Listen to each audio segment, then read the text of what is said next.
Саламатсыздар балалар. Бүгін математика логикалық есептерде біз және сіздерге мынадай тапсырманы беріп отырмыз. 2 алма және 3 алманың қосындысы. Бұл жерде біз ойда қандай сандар қоюымыз мүмкін? Қалай ойлаймыз? Қандай Алинұр айта ғой? Кері ғой. Сен қандай сандарды қойып, нәтижесінде не болды екен? Қане, көрейікші. Жазайықшы. Жазайық. Мына жерге 2 санның орнына біз бірдей болған соң 4 деген санды алдық. Ал мына жерде 3 алма бірдей болған соң қандай сан алдық бұл жерде?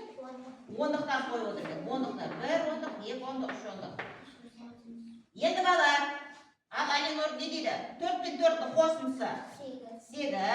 Мына жерде 3 ондықты қосындысы 30. Демек 30 қанша болады екен? 38. Нәтижесі 38.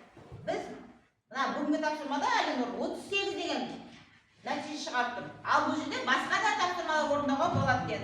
Дәл осы логикалық есептерді жалғастырамыз.